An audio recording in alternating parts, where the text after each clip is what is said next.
Tuhan, kita ada di hari-hari terakhir yang penuh dengan gairah di mana Tuhan sedang memuliakan gerejanya. Hari ini di atas puji-pujian kita Tuhan menyatakan kebesarannya. Mari sungguh-sungguh satu keputusan kita mempersembahkan hidup kita menjadi satu persembahan yang hidup, yang kudus, yang berkenan kepada Tuhan. Keputusan itu adalah keputusan bebas kita. Kita sudah mengalami anugerah Tuhan, kebaikannya, kesetiaannya. Tapi Tuhan menantikan keputusan kita.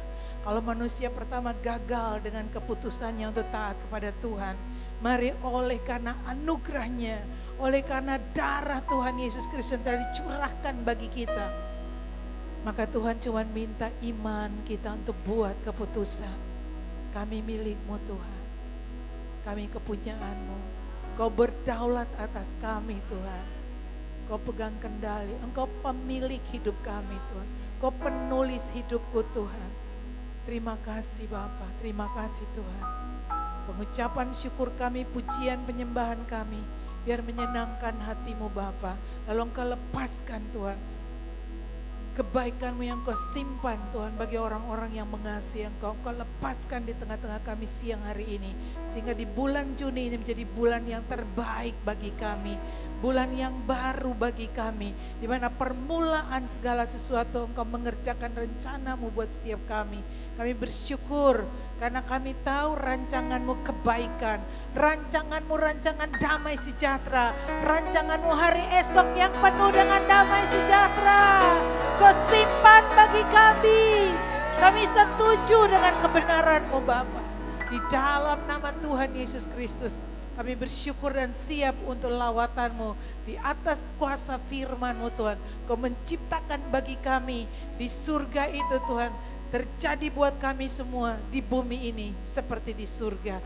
Kami bersyukur dan siap di dalam nama Tuhan Yesus Kristus. Sama-sama kita katakan amin, amin, amin. Silakan duduk. Shalom, shalom. Umat Tuhan yang diberkati semua bergairah, amin. Karena hari itu cepat sekali berlalu. Kita sudah ada di bulan ke-6 di tahun 2016. Berarti sebentar lagi tidak sampai 30 hari lagi lewat 6 bulan pertama. Dan tinggal 6 bulan terakhir untuk 2016 lagi lewat. Dan waktu kita makin berkurang untuk kita ada di dalam dunia ini. Jangan sampai kesibukan dunia ini, semua kemajuan dan kesenangan dunia ini, jangan ada yang membuat kita kehilangan fokus kita untuk perjalanan bersama dengan Tuhan. Sebab tujuannya adalah kita akan tinggal bersama-sama dengan Dia dalam kekekalan selama-lama-lama-lamanya. Amin. Pastikan bahwa kita semua jumpa di kekekalan, bukan cuma jumpa di Wania Plaza, tapi kita jumpa di kekekalan untuk tinggal bersama-sama dengan Bapa. Tepuk tangan yang meriah, bersyukur buat Tuhan. Hari ini kita akan merenungkan 2 ayat firman Tuhan dari kitab Roma pasal 1 ayat 16 dan 17. Orang benar akan hidup oleh imannya. Jangan menjadi lemah oleh situasi dan kondisi, jangan melihat kepada musuh, masalah yang datang. Tapi orang benar hidup oleh iman. Waktu Tuhan bukakan pewahyuan ini buat saya sejak kemarin. Karena kemarin saya baru pulang dari Tobelo ulang tahun gereja Betani yang di Tobelo. Jadi saya mulai berdoa untuk mempersiapkan firman. Dan firman ini datang buat saya dan saya sendiri sangat diberkati Tuhan. Untuk melihat dari Tuhan, bukan dari kita. Kalau dari sisi kita, kita semua akan melihat sama, kita manusia yang terbatas. Tapi mari pagi hari ini dari kebenaran firman Tuhan kita lihat dari Tuhan. Kita pegang perkataan Tuhan, bukan kondisi dan keadaan kita. Kita baca sama-sama 2 ayat dari Roma 1 ayat 16 dan 17. Umat Tuhan siap untuk baca dengan suara keras, amin. Yang di belakang siap, yang di balkon siap. Siap? Amin. Oke, 1, 2, 3. Sebab aku mempunyai keyakinan yang kokoh dalam Injil. Karena Injil adalah kekuatan Allah yang menyelamatkan setiap orang yang percaya. Pertama-tama orang Yahudi tetapi juga orang Yunani. Sebab di dalamnya nyata kebenaran Allah yang bertolak dari iman dan memimpin kepada iman seperti ada tertulis. Orang benar akan hidup oleh iman. Nah mari kita lihat dari ayat 16. Kitab Roma ini ditulis oleh Rasul Paulus. Roma menjadi titik penentuan di mana Injil, waktu mereka menolak pemberitaan Injil oleh Rasul Paulus, maka Injil itu disebarkan kepada bangsa-bangsa lain. Sampai hari ini kita boleh menerima Injil dan kita diselamatkan. Jadi Rasul Paulus berkata begini, aku mempunyai keyakinan yang kokoh dalam Injil. Bicara Injil, bicara tentang pribadi Tuhan Yesus Kristus. Injil itu bicara tentang kelahirannya, apa yang dia kerjakan, apa yang dia ajarkan, sampai kepada karyanya di atas kayu salib. Dia mati, dikuburkan, dia bangkit dan naik ke surga, dan dia berjanji akan datang kembali. Jadi mari kita lihat bahwa kita diselamatkan karena kuasa di dalam Injil itu. Jadi Rasul Paulus mengatakan bahwa aku mempunyai keyakinan yang kokoh dalam Injil, bahwa Injil itu adalah kekuatan Allah. Katakan sama-sama dengan saya, kekuatan Allah. Jadi kita akan lihat ada 4 poin dari 2 ayat ini. Yang pertama itu kekuatan Allah, yang kedua keselamatan, yang ketiga percaya, dan yang keempat adalah kebenaran Allah. Ada 4 poin yang akan kita renungkan sama-sama pagi hari ini. Yang pertama di sini pakai kata kekuatan Allah. Kekuatan Allah kalau di bahasa Inggris pakai power, the power of God. Ya, jadi kuasa Allah yang besar. Di dalam Injil itu ada satu kuasa yang besar. Allah yang menciptakan langit dan bumi, yang menciptakan kita segambar dengan Dia. Dia punya tujuan dengan kehidupan kita. Tujuannya adalah untuk supaya bumi ini penuh dengan kemuliaannya, supaya bumi ini bisa menggambarkan kasih-Nya, menggambarkan kuasanya lewat orang-orang yang Dia ciptakan. Kegagalan dari manusia pertama tidak akan bisa membatalkan janji Tuhan. Dikatakan bahwa dari awal tuh Tuhan menciptakan kita untuk makhluk kekal, untuk bergaul dengan Dia, untuk bercakap-cakap dengan Dia dan bersama-sama dengan Dia selama-lamanya. Tapi lihat waktu manusia memilih tidak taat di pertama, maka mereka dipisahkan dari sumber kehidupan itu. Tetapi Adam yang kedua yang datang kemudian tidak pernah gagal untuk memulihkan kembali rencana Allah. Jadi kekuatan Allah. Nah, saya baca dikatakan bahwa power of God itu di dalam Alkitab ada 6 bahasa Ibrani yang dipakai. Ada 6 kata yang dipakai untuk menggambarkan the power of God. Tapi di ayat ini yang dipakai adalah kata dunamos. Dunamos artinya kembali di dalam Injil itu ada satu kekuatan yang sangat efektif untuk menggenapkan rencana Tuhan yang Dia ingini. Ya, kuasa Allah yang dinyatakan di dalam bahasa di sini adalah dunamos, artinya kemampuan yang sangat efektif untuk menyelesaikan tugas yang diinginkan. Artinya Tuhan itu mengingini supaya setiap manusia diselamatkan, dan lihat ada kekuatan kuasa Allah dinyatakan lewat Injil, lewat pemberitaan tentang Yesus Kristus, pemberitaan tentang salib Tuhan.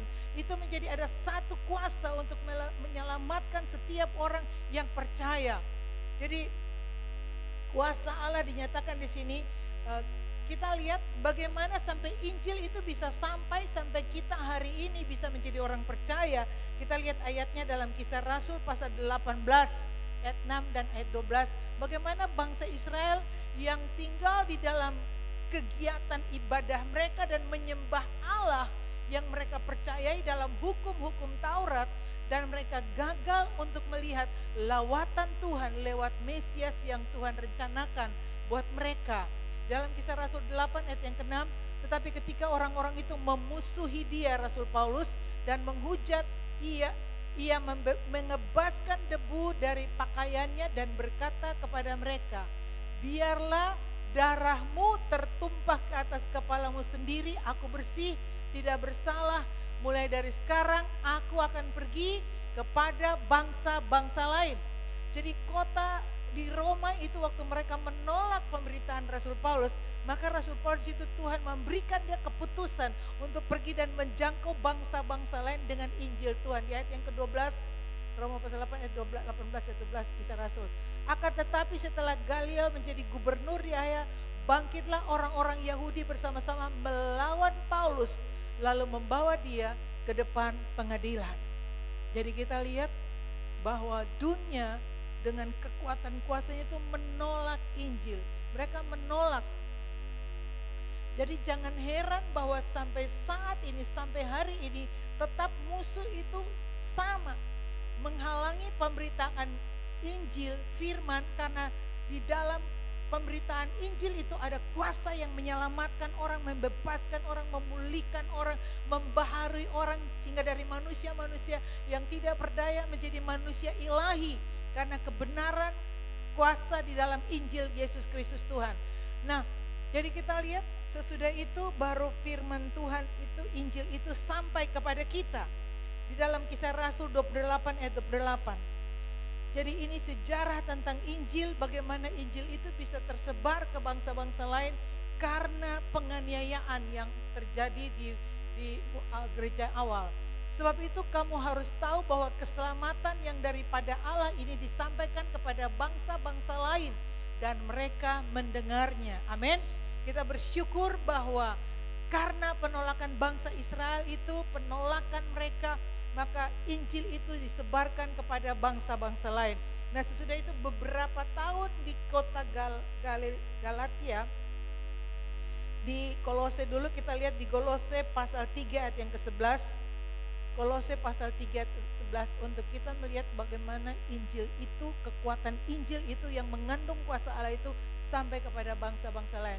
Kolose 3 ayat 11, dalam hal ini tiada lagi orang Yunani atau orang Yahudi, orang bersunat atau orang tak bersunat, orang barbar atau orang skit, budak atau orang merdeka, tetapi Kristus adalah semua dan di dalam segala sesuatu.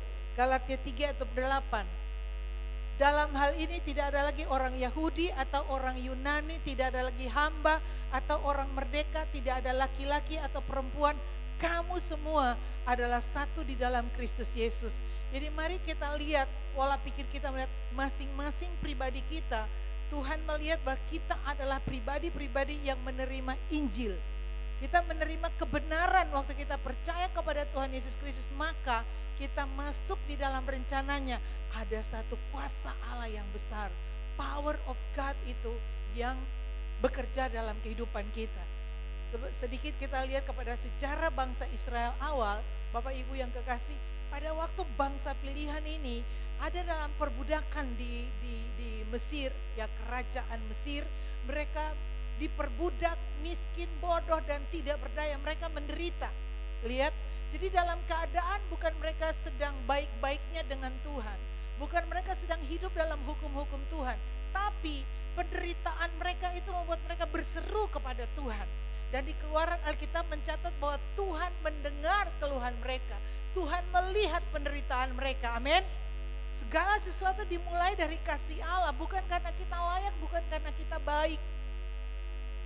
Tapi waktu Tuhan melihat penderitaan umatnya, dia mendengar seruan mereka. Lalu Tuhan mulai mengutus Musa untuk membebaskan bangsa Israel. Kita lihat bahwa waktu Firaun mengeraskan hatinya, Tuhan berkata bahwa lewat itu Tuhan menyatakan kuasanya. Dengan 10 tulah bangsa kerajaan Mesir pada waktu itu satu kerajaan yang kuat, satu kerajaan yang berkuasa di dunia. Mereka membayangkan bahwa kekuatan mereka itu tidak ada tandingannya. Dan ilah-ilah mereka menyembah itu di sungai Nil. Dewa mereka dewa matahari. Kita melihat, tapi Tuhan menyatakan dirinya lewat bangsa pilihan ini bahwa ada satu kekuatan yang lebih besar daripada kekuatan Firaun. Amin. Waktu Tuhan mengutus Musa tongkatnya itu berubah menjadi ular. Firaun bilang, dia orang-orang pintarnya juga bisa membuat ular-ular. Tapi buktinya, kenyataannya, faktanya adalah bahwa ular yang dari Tuhan menelan semua ular-ular Firaun yang lain. Amin, tepuk tangan bagi Tuhan. Amin. Tuhan menyatakan dari awal bahwa ada satu kuasa yang besar. Mereka menyembah di sungai Nil dan sungai itu berubah menjadi darah. Mereka menganggap bahwa sungai Nil itu sumber kehidupan mereka. Mereka rasa kekayaan mereka, kemakmuran mereka semua berasal dari sungai Nil. Tuhan ubah air itu menjadi darah dan mereka tidak ada lagi air untuk minum. Tuhan menyatakan mulai saat itu bahwa ada satu kuasa yang lebih besar daripada semua kekuasaan dalam dunia ini. Tidak boleh ada satupun yang menjadi berhala di hadapan kita. Tidak boleh ada satupun yang menjadi pegangan kita, andalan kita. Jangan kita merasa aman, nyaman karena kekayaan, karena kekuasaan, karena orang yang kita kenal. Tidak boleh, karena semua Tuhan berkata itu terkutuk. Terkutuk yang mengandalkan manusia, mengandalkan dirinya sendiri, yang bergantung kepada kekuatannya sendiri, itu menjadi satu kutuk di hadapan hadirat Tuhan. Tapi Tuhan berkata, diberkatilah orang yang mengandalkan Tuhan, yang menaruh harapannya pada Tuhan sepenuhnya. Pagi hari ini umat Tuhan, mari kita kembalikan iman kita untuk ada di dalam satu kekuatan kuasa Allah yang besar. Saya diberkati waktu saya merenungkan firman Tuhan ini. Jangan kita dilemahkan oleh situasi, kondisi, oleh orang lain di sekeliling kita, tapi masing-masing kita lihat bahwa kuasa Allah dinyatakan lewat kita seperti satu orang Musa. Tuhan tidak butuh 10 Musa, Tuhan cuma perlu satu orang Musa. Maka di situ ada pembebasan. Lalu kita baca firman Tuhan di dalam yang menyatakan kekuatan kuasa Tuhan di dalam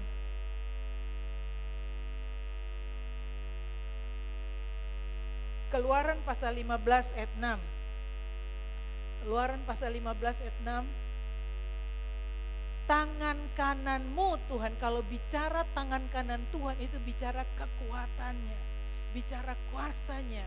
Tangan kananmu Tuhan mulia karena kekuasaanmu, karena tangan kananmu Tuhan menghancurkan musuh. Keluaran 15 ini ditulis puji-pujian waktu mereka melihat bagaimana musuh ditenggelamkan dalam Laut Tibereo. Waktu mereka sampai di keadaan posisi sangat terjepit, Firaun tidak dengan mudah membebaskan mereka pergi.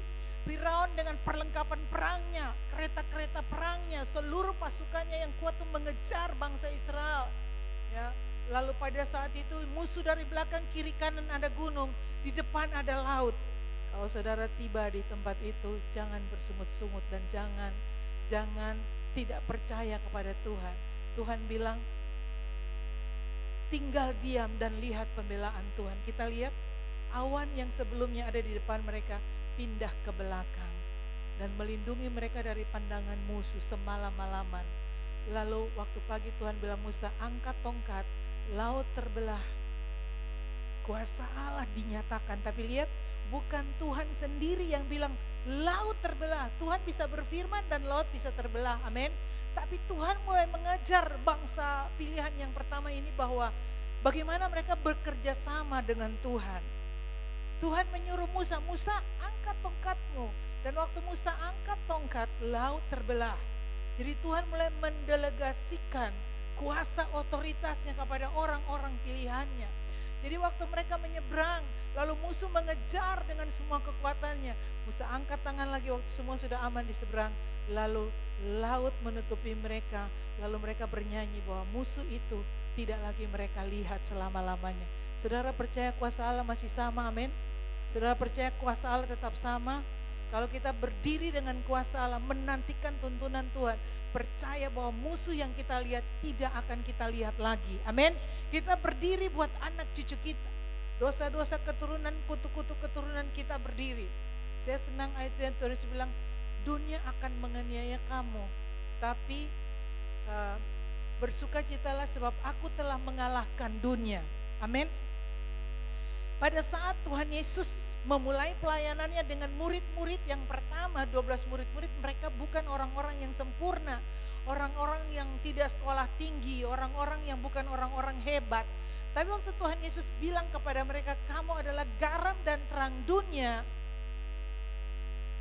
Petrus masih sangkal Tuhan Yesus, Yudas mengkhianati Tuhan Yesus. Tapi kita lihat, waktu mereka ditetapkan menjadi garam dan terang dunia, apa yang mereka alami?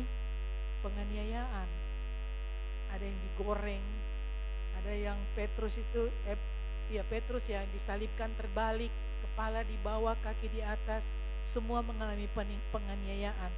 Tapi mereka berhasil dalam apa yang Tuhan mau, sehingga Injil itu bisa sampai kepada kita. Kuasa Injil. Jadi jangan takut dengan penganiayaan, jangan takut dengan penderitaan. Sebab Tuhan bilang hari terakhir akan datang masa yang sukar. ada kesukaran-kesukaran, tapi mari yang hari ini Tuhan mau kita lihat adalah bahwa ada kuasa Allah yang besar yang menyertai kita, yang membuat kita lebih daripada pemenang, tidak pernah gagal. Kita lihat lagi satu ayat di dalam Ulangan 32 ayat 39. Ulangan 32 ayat 39. Masih sama-sama katakan amin. Masih semangat? Amin. Itu spiritnya yang penting. Oke, Ulangan pasal 32 ayat 39. Lihatlah sekarang bahwa akulah dia. Tidak ada Allah kecuali aku. Akulah yang mematikan dan menghidupkan. Aku telah meremukkan, tetapi akulah yang menyembuhkan. Dan seorang pun tidak ada yang dapat melepaskan dari tanganku. Percaya tangan Tuhan adalah tangan kasih. Adalah tangan yang sempurna dalam kuasa dan kasih-Nya. Waktu kita berserah dan mempercayai Dia, kita ada di tangan kuasanya yang aman dan rancangannya tidak akan pernah gagal. Poin yang kedua, kita pindah di poin yang kedua. Tadi dikatakan bahwa yang menyelamatkan, ada keselamatan. Sampai di mana pengertian jemaat Tuhan tentang keselamatan? Oke, jangan kita tinggal di sini mengemis-ngemis tentang kuasa Allah sambil kita berpikir bahwa nanti kita pulang masuk surga. Yang penting tidak masuk neraka. Keselamatan bukan hanya supaya kita tidak masuk neraka, tapi keselamatan artinya satu proses yang mengubah kita menjadi serupa dengan anaknya Tuhan Yesus Kristus. Karena tidak ada cara lain. Bapa di surga cuma lihat satu yang berkenan kepada dia, itu anaknya. Karena Allah mengambil rupa manusia. Tuhan Yesus itu adalah Allah dalam wujud manusia. Jadi seperti apa yang Tuhan Yesus alami dan dia lakukan, dia mau kita juga bisa untuk seperti dia. Amin. Bagaimana dia tetap taat dan setia kepada Bapaknya. Waktu dia berdoa, dia ampuni mereka yang menganiaya dia, dan dia berkata, Tuhan jangan kehendakku jadi, tapi biarlah kehendak Bapa yang jadi. Waktu dia bergumul untuk takut menghadapi piala yang harus dia minum, yaitu piala murka Tuhan, penderitaan yang harus dia tanggung. Dia tahu itu tidak mudah. Dan dia berkata, Bapa biar cawan ini lewat daripadaku, cawan bukan piala. Biar cawan ini lewat, tapi jangan kehendakku, biar kehendakmu yang jadi. Jadi dia menunjukkan ketaatan dan kesetiaan. Dia menunjukkan penundukan diri. Dan dia menunjukkan bagaimana kesetiaannya kepada Bapa di surga. Dia melewati semuanya. Itu menjadi contoh buat kita. Bahwa waktu kita sudah diselamatkan, dalam Efesus pasal 2 ayat 8 dikatakan bahwa oleh karena kasih karunia kamu diselamatkan oleh iman. Itu bukan hasil usahamu tapi pemberian Allah. Jadi Efesus pasal 2 ayat 8, oleh kasih karunia pemberian Allah, kemurahan Allah kita diselamatkan, maka kita hidup oleh iman. Jadi waktu kita beriman bahwa kita sudah diselamatkan, maka iman kita itu bertumbuh. Dari iman kepada iman, iman yang berikut ya. Nanti kita kembali lagi di Roma pasal 1 tadi, kamu diselamatkan dari iman, bertumbuh di dalam iman itu, kasih karunia. Ini Efesus ya pasal 2 ayat 8. Nah, mari lihat firman Tuhan dalam Mazmur 106 ayat 7 sampai 8. Bagaimana kita menghidupi keselamatan, bukan cuma selamat tidak masuk neraka, tapi selamat dalam perjalanan kehidupan kita. Baca sama-sama Mazmur 106 ayat 7 dan 8. Nenek moyang kami di Mesir tidak mengerti perbuatan-perbuatanmu yang ajaib. Tidak ingat besarnya kasih setiamu, tetapi mereka memberontak terhadap yang maha tinggi di tepi laut Teberau. Waktu musuh datang itu mereka bersungut-sungut dan marah kepada Musa. Namun diselamatkannya mereka oleh karena namanya, untuk memperkenalkan keperkasaannya, kebesarannya. Jadi lewat semua pergumulan kita, Tuhan mau menyatakan kebesarannya. Mari sebelum lewat kita baca Roma pasal 9 ayat 21 sampai 24, supaya Bapak Ibu kita dikuatkan, kita diteguhkan dalam perjalanan iman kita. Roma 9 ayat 21. Baca sama-sama 1, 2, 3. Apakah tukang periuk tidak mempunyai hak atas tanah liatnya untuk membuat dari gumpalan yang sama suatu benda untuk dipakai guna tujuan yang mulia dan suatu benda lain untuk dipakai guna tujuan yang biasa? Jadi kalau untuk menunjukkan murkanya dan menyatakan kuasanya, Allah menaruh kesabaran yang besar terhadap benda-benda kemurkaannya yang telah disiapkan untuk kebinasaan, justru untuk menyatakan kekayaan kemuliaannya atas benda-benda belas kasihan yang telah dipersiapkannya untuk kemuliaan, yaitu kita yang telah dipanggilnya bukan hanya dari antara orang Yahudi, tapi juga dari antara bangsa-bangsa lain. Kita baca ulang lagi ayat 23, Roma 9 tadi, kita ya, ini kita. Justru untuk menyatakan apa? Kekayaan kemuliaannya atas benda-benda belas kasihannya yang telah dipersiapkannya untuk kemuliaannya. Terus, yaitu kita yang telah dipanggilnya bukan hanya dari antara orang Yahudi, tapi juga dari antara bangsa-bangsa. Jadi kita dipanggil. Kita yang ada dari bangsa-bangsa, kita telah dipanggil masuk untuk menjadi benda yang dia menyatakan belas kasihannya dan kemuliaannya. Berapa banyak yang percaya bahwa engkau dipanggil untuk memperoleh belas kasihan dan kemurahan Allah? Bisa berdiri, bisa bangkit berdiri dan setuju bahwa Tuhan, saya percaya Tuhan, saya dipanggil untuk menjadi alat engkau menyatakan belas kasihan-Mu dan kemuliaan-Mu. Jadi kalau Tuhan bilang kita menyatakan kemuliaannya, dia tidak mungkin gagal. Kita ada untuk menyatakan kemuliaannya. Semakin musuh menyerang kita, semakin kuasa Allah yang besar dinyatakan atas kita. Tepuk tangan bagi Tuhan. Sebab dia lebih besar daripada semua Allah dalam dunia ini. Duduk kembali Bapak Ibu yang kekasih. Jadi jangan bersungut-sungut, tanah liat tidak bisa protes kepada penjunan. Tanah liat jangan meragukan tangan penjunan. Tanah liat tuh harus mati dan berserah, mempercayai bahwa tangan penjunan itu tangan yang ahli. Kita waktu perjalanan tour ya ke Turki, kita dibawa juga untuk melihat itu orang buat bejana. Jadi di mesin yang putarannya cepat sekali, waduh itu orang tangannya ahli sekali, tangannya itu sudah berlumuran dengan tanah liat ya, kotor dengan tanah liat. Dia ambil satu gumpal, dia taruh, lalu mesin itu terputar cepat sekali, dia cuma menaruh tangannya. Mesin cepat sekali, dia cuma taruh jarinya saja begini langsung terbentuk itu lengkungan. Dia taruh tangannya terbentuk itu karena mesin putar cepat sekali. Lalu di akhir akan lihat satu bejana, satu alat yang ada fungsi dan kegunaannya. Jangan mau hidup kita sia-sia. Jangan mau hidup kita dikalahkan. Tapi lihat rencana dan tujuan Tuhan, bangkitkan imanmu di atas kebenaran firman Tuhan bahwa orang benar hidup karena percayanya, bukan karena kenyataan dan fakta. Apapun diagnosa dokter tentang kesehatanmu, apapun kondisi rumah tanggamu, keadaan keuanganmu, bisnis usahamu, berdiri hari ini dan tetap mengakui bahwa tangan penjunan itu berkuasa atas kita. Dia membentuk bejana panggilannya adalah supaya kita menjadi alat belas kasihannya untuk menyatakan kemuliaannya. Kemudian poin yang berikut kita lihat di dalam menjadi orang percaya. Poin yang ketiga, tadi keselamatan, kita diselamatkan dan dia punya tujuan. Yang ketiga adalah kita menjadi orang benar, orang percaya.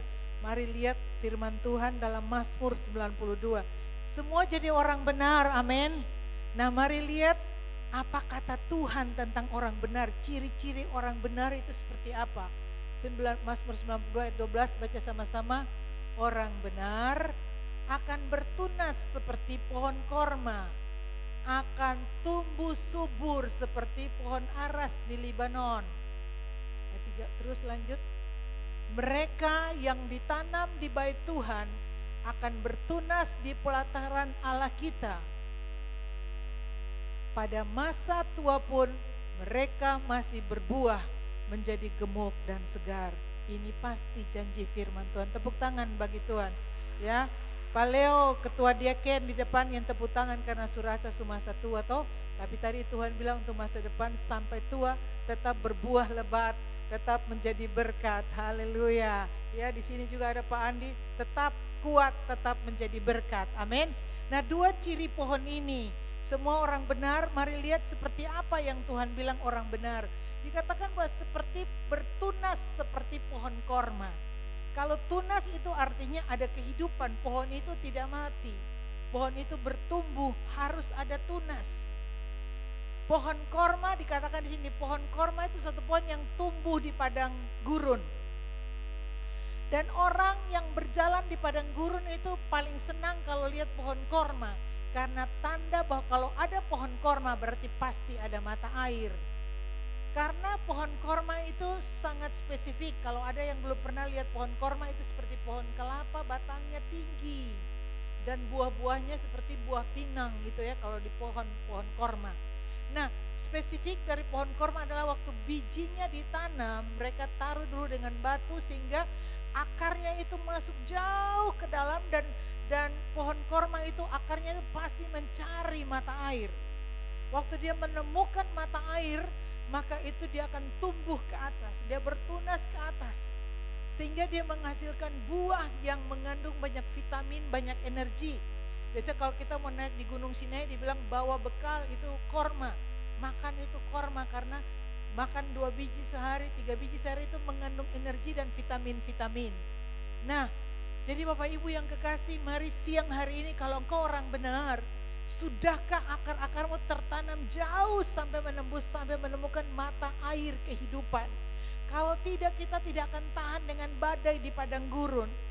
Ada badai menerpa di padang gurun, tapi pohon korma tidak akan tumbang dengan mudah oleh badai. Karena apa? Dia punya kekuatan di akar. Akar itu orang lain tidak lihat, bukan kegiatan luar. Tapi akar itu sesuatu yang tersembunyi. Bagaimana persekutuanmu dengan Tuhan? Bagaimana engkau menemukan tempat persembunyiannya setiap hari? Ibu-ibu di dapur, di tempat pekerjaan, tempat usaha, diam-diam kita punya hubungan yang intim dengan Bapa di surga. Dalam Injil Yohanes pasalnya yang ke-7 Tuhan Yesus katakan begini, kalau engkau minum air yang aku berikan, bukan hanya engkau tidak haus lagi, tapi dari dalam hatimu akan mengalir aliran-aliran air kehidupan yang memancar keluar. Jadi orang benar yang menemukan Yesus sebagai sumbernya, sebagai sumber kekuatan, sebagai sumber setiap hari yang dia perlukan tuntunan, sumber nasihat, maka dari dalam hatinya akan mengalir aliran-aliran air kehidupan. Dia tetap berbuah dalam masa sukar, dalam masa kering, tetap menghasilkan buah, tetap hijau daunnya. Mazmur 1, orang yang kesukaannya Taurat Tuhan seperti pohon yang ditanam di tepi aliran air. Selalu hijau daunnya, amin. Selalu hijau daunnya, selalu menghasilkan buah. Jadi orang benar, orang percaya umat Tuhan, akarmu harus dalam masuk yang orang tidak lihat. Secara tersembunyi, engkau tahu kekuatanmu hanya ada dalam Tuhan. Cari dia dalam firman, cari dia dalam doa. Minggu lalu dibagikan bahwa kita mengenal dia lewat firman, lewat ibadah kita, lewat doa. Pewahyuan yang datang, jangan engkau berhenti cuma di gedung gereja. Kau kejar itu, pulang dan baca lagi, pulang dan belajar lagi. Sehingga waktu orang lihat kita seperti orang lihat pohon korma. Dan buah kita itu manis menjadi vitamin bagi orang lain. Di dunia ini ada orang yang lelah berjalan. Ada orang yang putus asa, ada orang yang punya masalah. Waktu mereka berjumpa dengan kita, biar mereka disegarkan. Karena kita sudah disegarkan, karena kita sudah dimerdekakan. Kita bisa pergi dan jadi berkat buat orang lain. Jangan fokus kepada diri kita sendiri. Ya, Tuhan itu bukan yang bisa kita atur. Hati-hati kalau tahun 2016 kong doa masih, Tuhan jaga rumahku Tuhan. Berkati Tuhan keluargaku Tuhan, berkati toko supaya laku Tuhan. Berkati Tuhan keuanganku Tuhan, berkati supaya saya dapat proyek. Kalau tahun 2016 tidak salah sih doa-doa itu. Tapi mari, Tuhan lebih daripada sekedar sumber berkat. Dia adalah sumber kehidupan. Dia sumber pertolongan bagi kita, sumber kesembuhan. Tepuk tangan bagi Tuhan. Amin. Kita akan menemukan dalam kehidupan kita satu titik di mana kita akan bilang tidak ada kekuatan pada kita. Seperti orang-orang Israel yang hidup dalam hukum Taurat. Mereka tiba di satu titik di mana mereka tidak mampu untuk mengalami perubahan, tapi bersyukur kasih karunia itu mengubah kita. Kasih karunia itu kemampuan kuasa Allah itu merubah kita. Sehingga kita dari manusia yang tidak berdaya, kita dari tidak bisa, kita bisa karena kasih karunia Tuhan. Dalam kuasanya yang Dia nyatakan buat kita. Masing-masing kita ditentukan untuk menjadi bejana kemuliaannya. Jadi menjadi pohon korma yang tumbuh subur, pohon aras. Baca pohon aras itu satu hal yang saya tahu, pohon itu adalah pohon yang kokoh. Waktu Daud mempersiapkan bahan-bahan untuk anaknya Salomo membangun bait Allah, dia menyuruh Hiram ya untuk bawa banyak kayu aras dari gunung Libanon, bawa ke Yerusalem. Jadi pohon aras itu dia tumbuh di tebing-tebing gunung-gunung yang tinggi dan pohonnya itu kokoh. Lalu dia tahu bahwa fungsinya adalah dia memberikan dirinya karena pohon itu, kayu itu dipakai untuk pembangunan rumah Tuhan. Jadi di satu sisi pohon korma, buah korma kita berguna bagi orang lain. Tapi di satu sisi pohon aras yang kokoh kuat, kita dipakai untuk pembangunan rumah Tuhan. Berapa banyak yang tahu bahwa engkau dipakai untuk pembangunan rumah Tuhan? Amin. Biar Tuhan tinggal di rumahnya. Tuhan menyatakan kuasanya buat Manado, buat Sulawesi Utara, buat Indonesia, buat bangsa-bangsa lewat kita. Karena kita menjadi baitnya, persekutuan kita. Jadi itu bicara tentang pohon aras, berani memberikan dirinya untuk dipakai pembangunan rumah Tuhan. Lalu yang ayat berikut dikatakan bahwa mereka ditanam. Orang benar itu ditanam, katakan sama-sama ditanam. Ditanam di bait Allah. Orang yang ditanam di bait Allah akan bertunas di pelataran. Artinya dunia akan lihat, orang akan lihat bahwa engkau tertanam.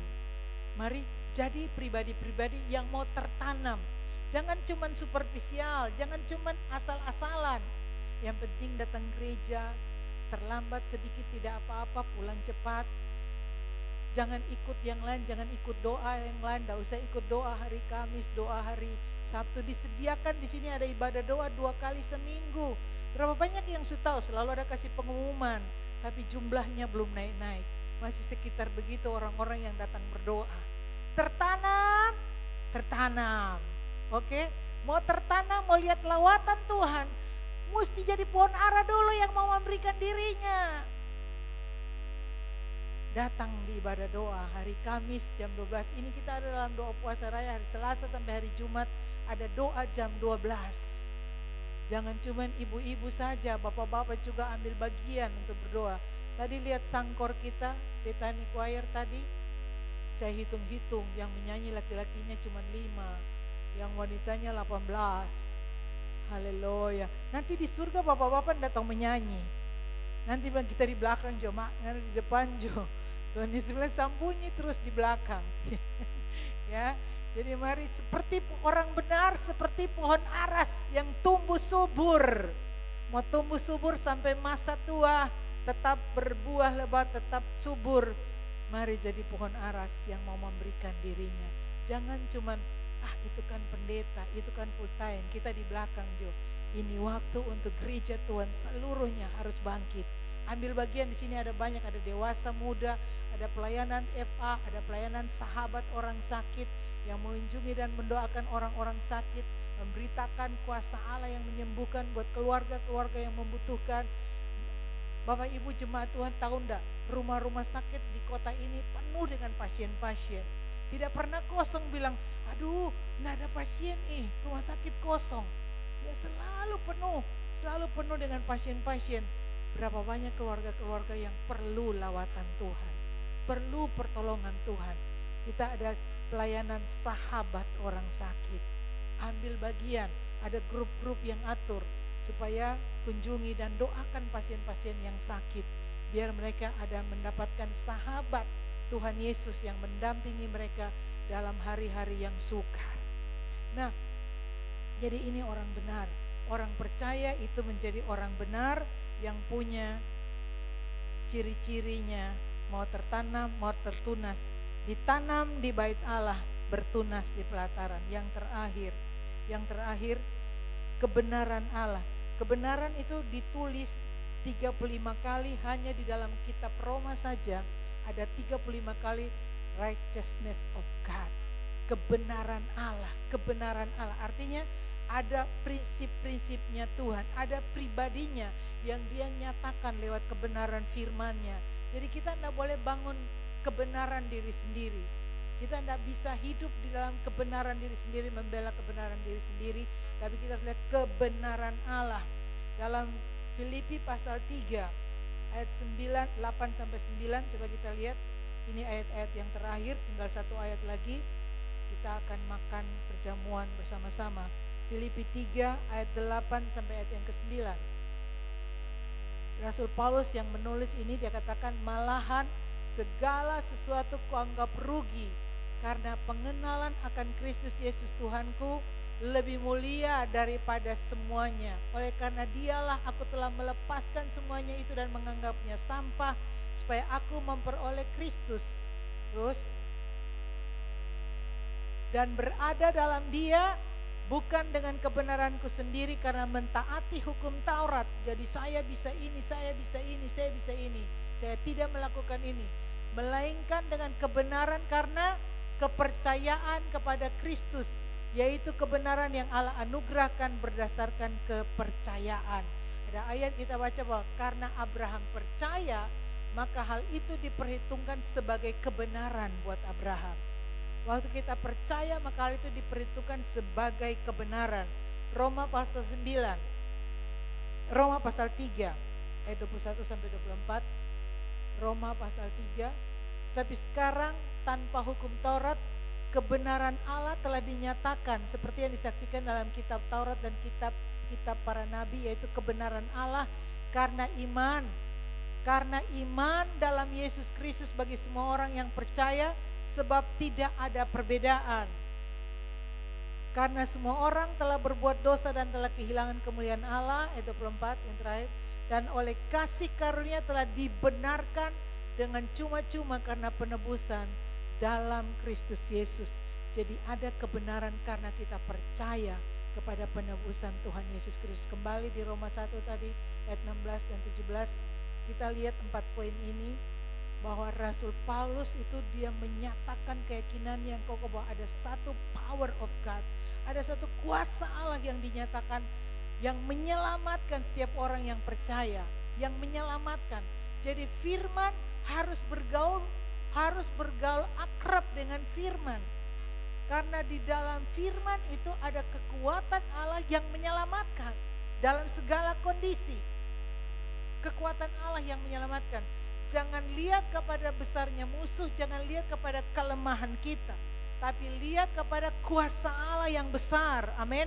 Tangan kanan Tuhan yang kuat itu menyertai. Ayat 17. Sebab di dalamnya, di dalam apa? Di dalam Injil tadi. Di dalam Injil akan nyata kebenaran Allah, ya, bertolak dari iman, memimpin kepada iman, seperti ada tertulis, orang benar akan hidup oleh iman. Jadi tadi di awal, kalau kita sudah berdiri katakan kita orang benar, maka kita hidup oleh iman. Bukan karena apa yang kita lihat. Iman itu adalah melihat jauh lebih daripada masa kini. Iman itu melihat kepada kebenaran Allah. Dalam kuasanya yang besar, dia menyatakan janjinya kepada kita. Untuk apa tujuan akhirnya? Kita menyatakan kemuliaannya. Mari bangkit berdiri. Orang-orang benar yang menciptakan kemuliaan Allah.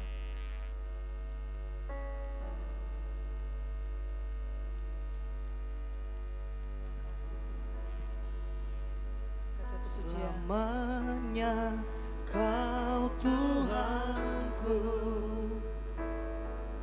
yang terutama di hidupku, tak akan ku lepaskan pengharapan di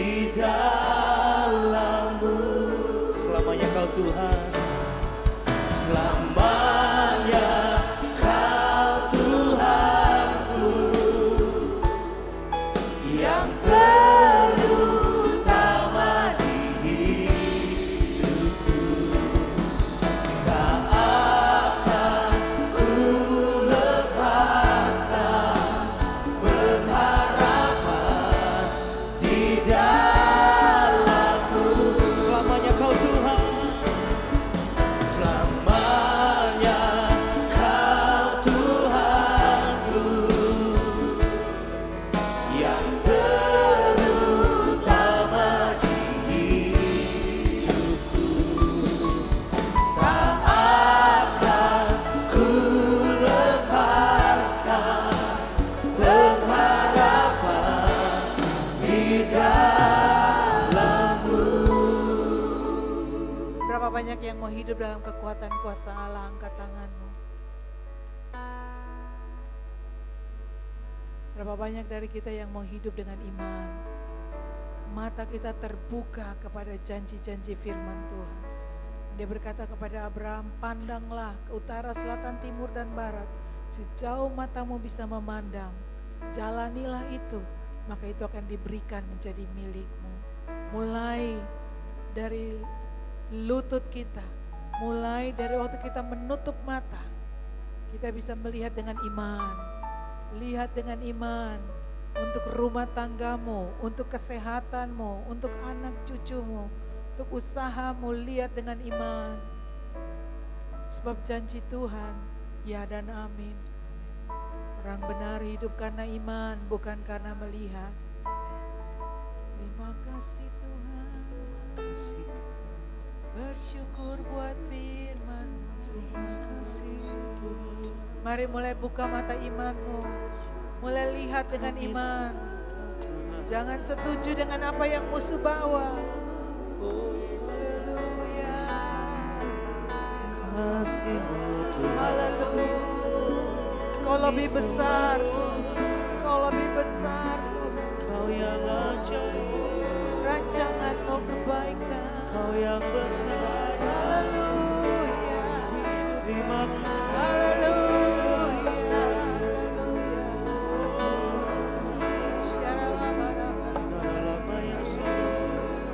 Haleluya. Yesus. Haleluya. Waktu Abraham percaya, maka hal itu diperhitungkan kepadanya sebagai kebenaran. Hari ini kami percaya Tuhan firman-Mu. Roma 1 ayat 16-17 bahwa ada kekuatan Allah yang besar di atas Injil yang menyelamatkan, yang membuat kami hidup dengan iman. Terima kasih Tuhan. Kami mau tertanam dalam kebenaran firman-Mu. Kami mau tertanam di dalam hadirat-Mu Tuhan. Sehingga kami orang benar yang ditanam di bait Tuhan akan bertunas di pelataran Allah. Biarlah orang luar akan melihat kami.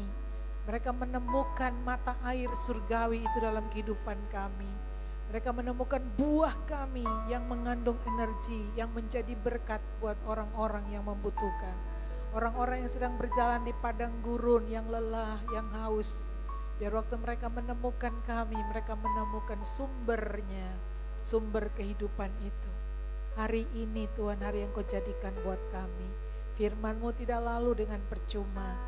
Biarlah Tuhan, Kau jadikan buat kami.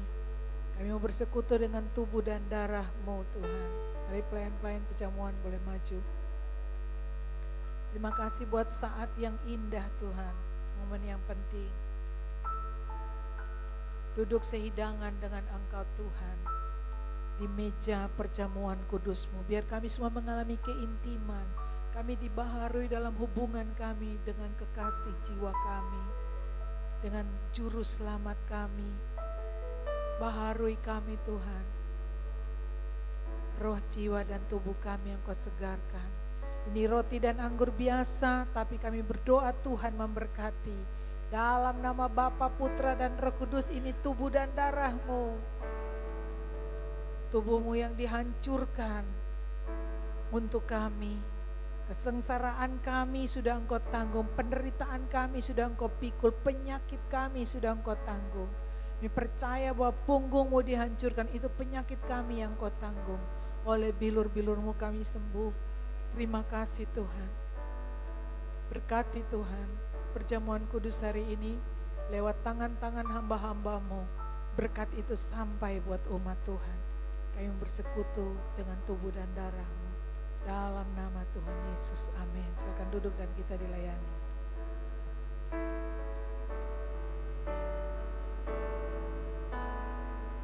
Telah kulihat bukti kasih-Mu, Kau menderita gantikanku. Dengan darah-Mu Kau selamatkanku. Kini ku hidup menyenangkan-Mu. Telah kulihat bukti kasih-Mu, Kau menderita gantikanku. Dengan darah-Mu Kau selamatkanku. Kini ku hidup menyenangkan-Mu. Terlalu besar kasih-Mu Bapa, pengorbanan yang Kau berikan bagiku. Terlalu mahal darah-Mu Yesus, tercurah untuk menebus hidup. Mari yang wanita saja naikkan kursinya. Telah kulihat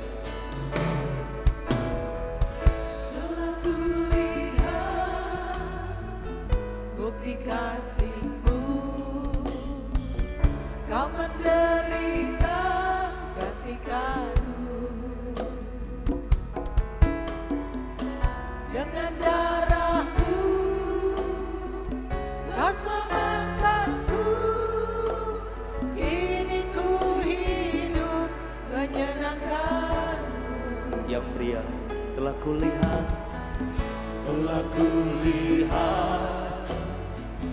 bukti kasih-Mu, Kau menderita gantikanku. Dengan darah-Mu Kau selamatkanku. Kini ku hidup menyenangkan-Mu. Bersama-sama katakan, terlalu besar kasih-Mu Bapa, pengorbanan yang Kau berikan bagiku. Terlalu mahal darah-Mu Yesus, tercurah untuk menebus hidupku. Terlalu besar. Kalau ada yang belum dilayani, coba lambaikan tangan. Yang belum dilayani roti dan anggur. Yang sudah boleh bangkit berdiri. Terlalu mahal darah-Mu Yesus, tercurah untuk menebus hidup. Tercurah untuk menebus, tercurah untuk menebus hidupku.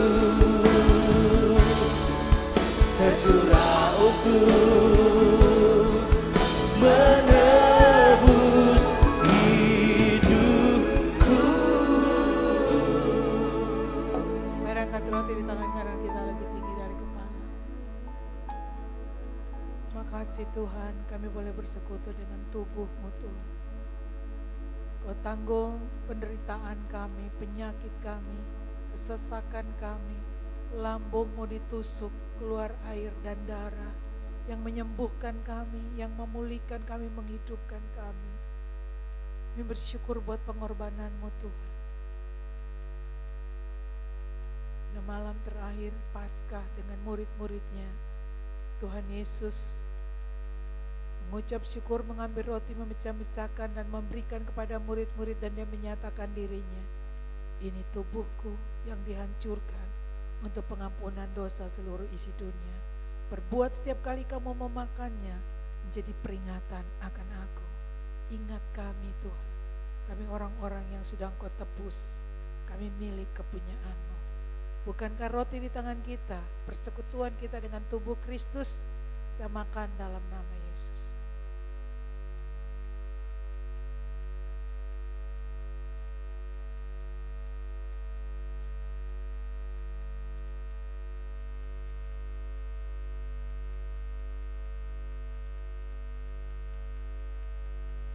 Angkat cawan di tangan kanan.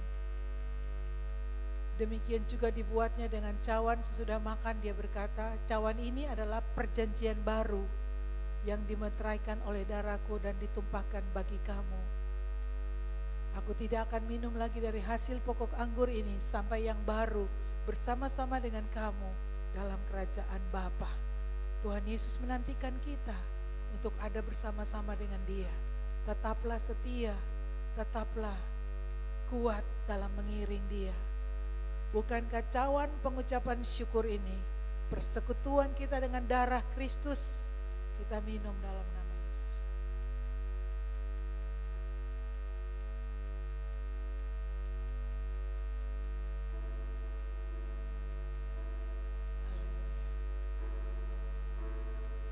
Kau yang terbaik bagi kami Tuhan. Kau segalanya bagi kami.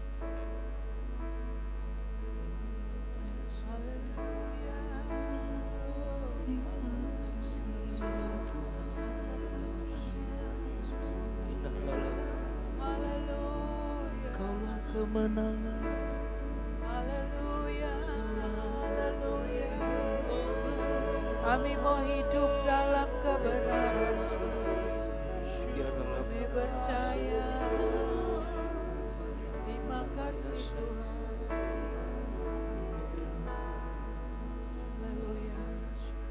Di atas kebenaran-Mu kami taruh hidup kami, rumah tangga kami, pelayanan, pekerjaan, tugas-tugas kami taruh di atas kebenaran-Mu Tuhan. Kau menguduskan kami, Engkau membenarkan kami, Engkau membentengi kami. Terima kasih Tuhan, kami mempercaya Engkau untuk anak cucu kami di hadapan hadirat-Mu termeterai. Yang sakit disembuhkan, yang lemah dikuatkan, yang berbeban berat mendapatkan kelegaan. Kau bela kami Tuhan. Musuh apapun yang sedang kami hadapi Tuhan, lepaskan kami. Kami berkata sepakat bahwa hari ini segala intimidasi, segala pekerjaan musuh atas kehidupan kami, semua kami katakan selesai, semua berakhir, dikalahkan, dibatalkan dalam nama Tuhan Yesus Kristus. Dan mulai hari ini Tuhan, Kau menaungi kami dalam kuasa-Mu Tuhan. Biar kami lihat tanda-tanda heran dan mujizat. Tangan kuasa-Mu dinyatakan atas kami. Terima kasih Bapa. Di dalam nama Tuhan Yesus Kristus kami bersyukur. Haleluya, haleluya. Amin. Silakan duduk kembali.